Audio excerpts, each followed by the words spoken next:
Data analytics for journalism open elective paper 40 marks का है, practical है पूरा।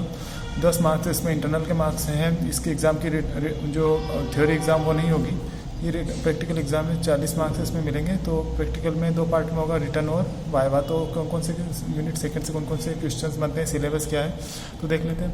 तो सिलेबस देख लेते हैं। सबसे पहले यूनिट सेकंड का syllabus, data management using spreadsheet, मतलब डेटा को किस तरीके से आप मैनेजमेंट करोगे स्प्रेडशीट के थ्रू। स्प्रेडशीट मतलब रो और कॉलम वाला जो सॉफ्टवेयर होता है, तो एक्सेल पर ही बेस्ड है पूरा। तो इस यूनिट में आपको एक्सेल से आप किस तरीके से डेटा को मैनेज करेंगे उसी पर पूरा टॉपिक्स हैं, तो इसको आप अच्छे से पढ़िएगा।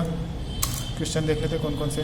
व्हाट इज स्प्रेडशीट, स्प्रेडशीट क्या होती है, explain the usage and features of spreadsheet के फीचर्स और उसके जो यूज़ है उसको आपको समझाना है।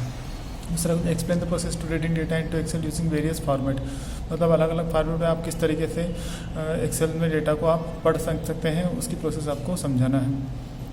अगला क्वेश्चन है what is functions in Excel, Excel में फंक्शंस क्या होते हैं और अरिथमेटिक एंड लॉजिकल फंक्शंस कौन कौन से होते हैं उनको आपको समझाना है एक्सेल में। तो ये क्वेश्चन बहुत इंपॉर्टेंट है। फोर्थ क्वेश्चन है explain the process to formatting rows and column in Excel, Excel में आप किस तरीके से रो और कॉलम्स को किस तरीके से फॉर्मेटिंग कर सकते हो, मतलब उसको आकर्षक सजा सकते हो, कलरिंग करना है या बैकग्राउंड कलर डालना है या फिर फॉन्ट साइज है, तो किस तरीके से आप उसको अच्छे से सजा सकते हो, इसको आपको बताना है। और इस यूनिट का लास्ट क्वेश्चन है how to do copy of function using absolute and relative referencing in Excel, Excel में आप किस तरीके से एब्सोल्यूट और रिलेटिव रेफरेंसिंग के थ्रू कॉपी कर सकते हैं फंक्शन की, तो इसको आपको समझाना। तो इस तरीके से ये आपका सेकेंड यूनिट का जो सिलेबस था और इम्पोर्टेंट टॉपिक्स थे जो वाइवा में या रिटर्न में आपसे पूछे जा सकते हैं। तो अगर आपको अच्छा लगा तो आप लाइक करें, कमेंट करें और सब्सक्राइब करें।